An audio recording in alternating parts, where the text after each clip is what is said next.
Hi, we're 2/3 of the Wombats, and we're here with 932.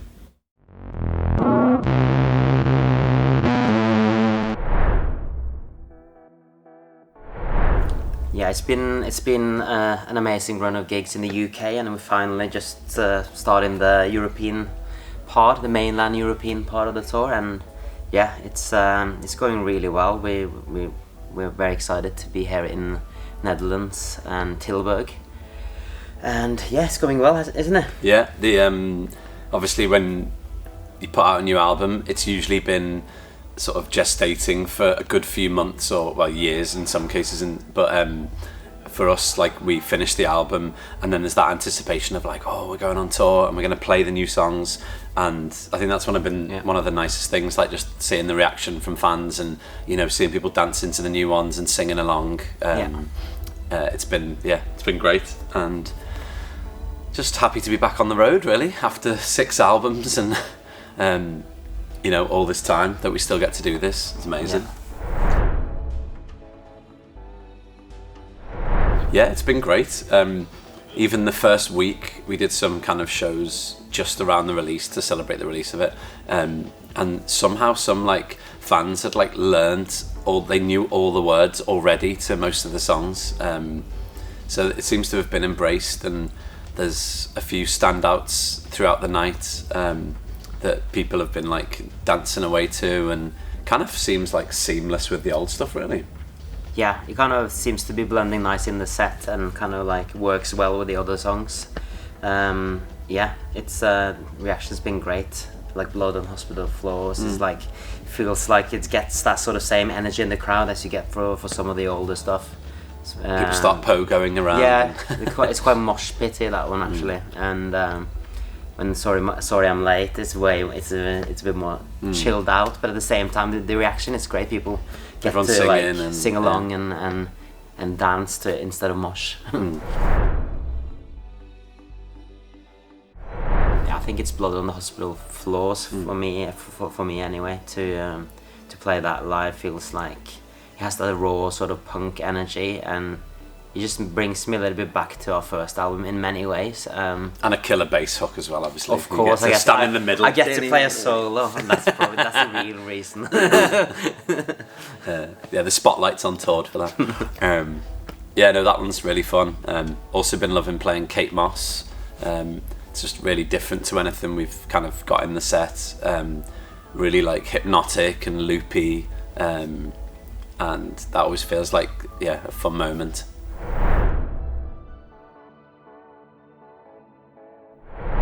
There is a reasoning behind the album title for sure. It was Murph that was on holiday.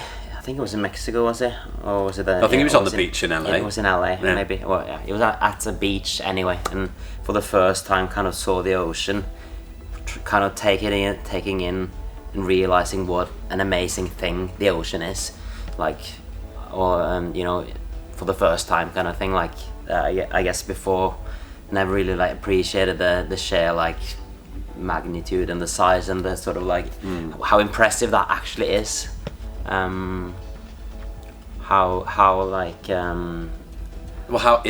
guess being in the moment and realizing like, wow, if you can strip away all the other noise and clouds in the mind, and then you just see really clearly for a moment, it's like, I guess the album, it kind of makes sense for the album that like that's what a lot of it's about, like trying to get rid of all the noise and just try and be in the moment, and not live for tomorrow, not make any stupid decisions in the present that are gonna fuck things up for tomorrow, and just try and like be a bit more present and aware of like, oh wow, life can be pretty cool at times.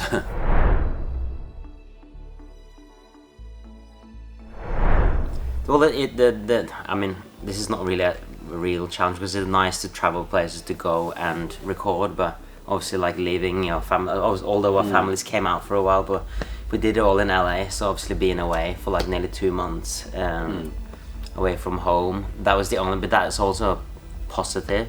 So I don't want to say that was like a challenging part of it. No, it is difficult being away, obviously. It is, and obviously like yeah, obviously having to, you know, you're in the studio in this kind of like dark box for like nearly 2 months. You don't really see the daylight as much as you would like maybe. But again, you're in this sort of like bubble of just creativeness, and you kind of like, I mean, this is what we love doing. So I've mainly gotten positive kind of feelings around the recording of it. So when you say challenges, I'm struggling to find any. No, I think, as I'm thinking about it right now. I think also like the challenges are part of the fun of it all. That like you have moments where maybe you can't quite figure out. You know, there were some songs like trying to get exactly what the bass and drums and guitar were doing to not fight with each other, and you know, we had some moments with John Congleton, the producer, where we'd play over and over something and try and figure it out, and you can get moments when you almost feel frustrated with, why can't we solve this or figure it out? But then inevitably you just go through the process, take your time, and eventually something happens that everyone goes like, oh, that's it, you know, and you have that breakthrough moment, and then there's a real sense of relief and achievement, and everyone's really like excited about what we've just, you know, what's just been recorded. So like there are lots of individual moments of sort of difficulty or whatever, but then when you get through it, that's where the like feeling of achievement comes from.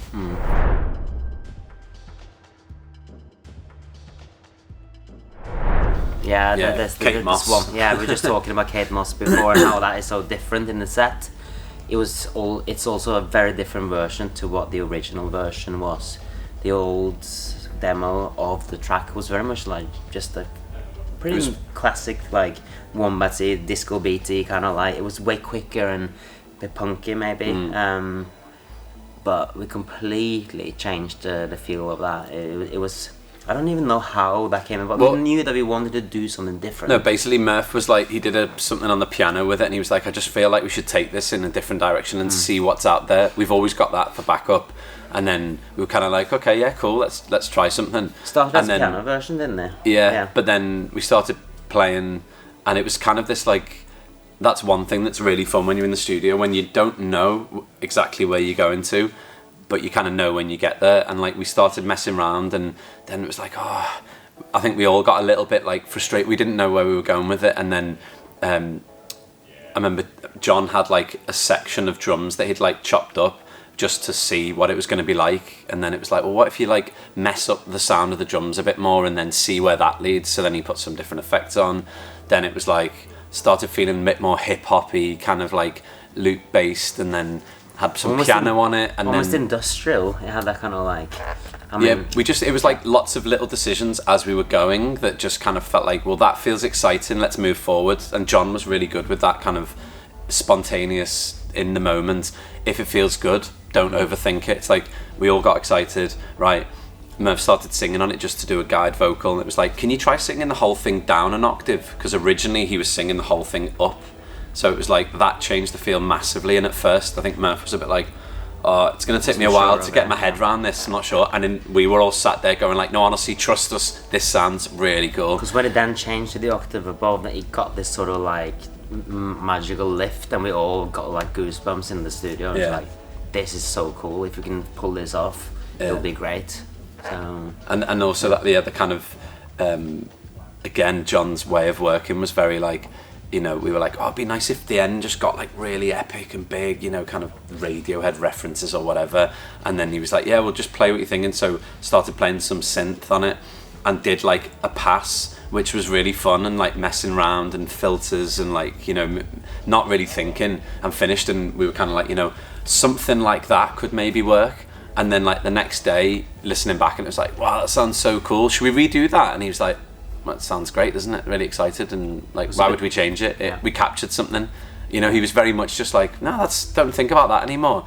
Whereas I think in the past we might be a bit more like, no, I want to do it again and again and again and perfect the idea. And sometimes when you do in the process of trying to perfect something, you lose something as well. And I think that's one thing that we also learn from previous experiences, that you can also like completely tweak yourself away from what was great in the first place. So sometimes sticking to what comes first is the way to do it. So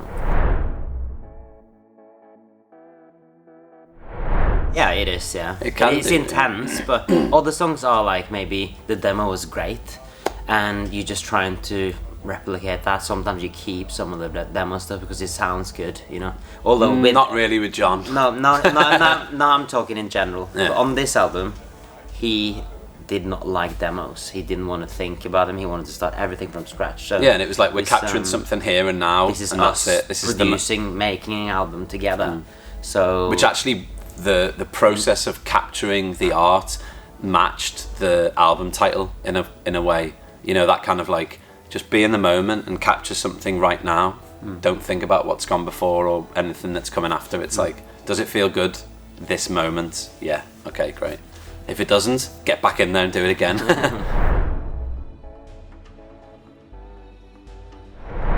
I'd probably go for a manatee. You know, like the river, the sea cow, like the big. They're really like chilled, like living in the shallow, warm waters and blue, and like I feel like this album's got like a blue colour for me. And they're very curious creatures and friendly. And this feels like a curious album as well, trying to get down to what's going on, what makes us tick. Have to say Lobster. Hey! It's a song on the album, yeah. And that's what ends the album, and yeah, I feel like that kind of sums it up nicely, really.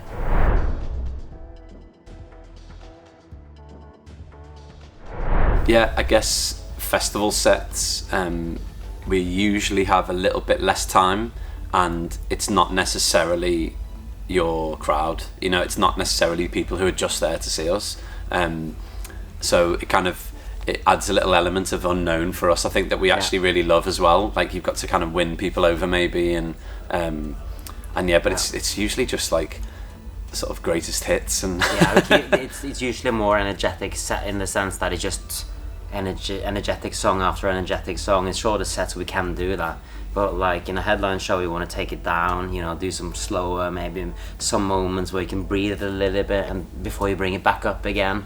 So that's the one thing with festivals, that just like go, you know, it's enjoyable always, and it's a big crowd. Often the festivals have like a bigger crowd as well, so it's always good fun.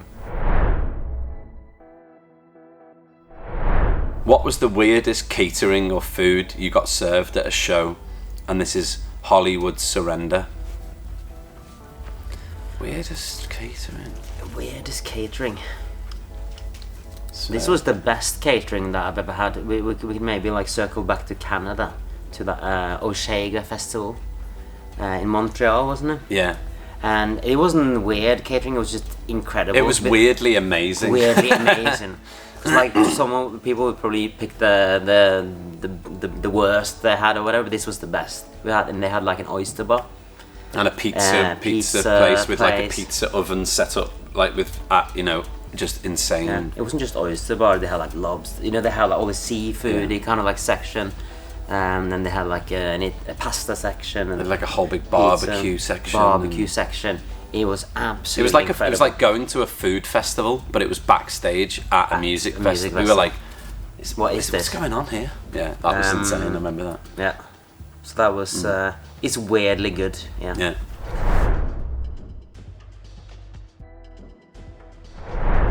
Just thank you so much for all your support over the years. Anyone who's listened to us in the Netherlands, it means a lot to us, and we hope to see you at a show soon.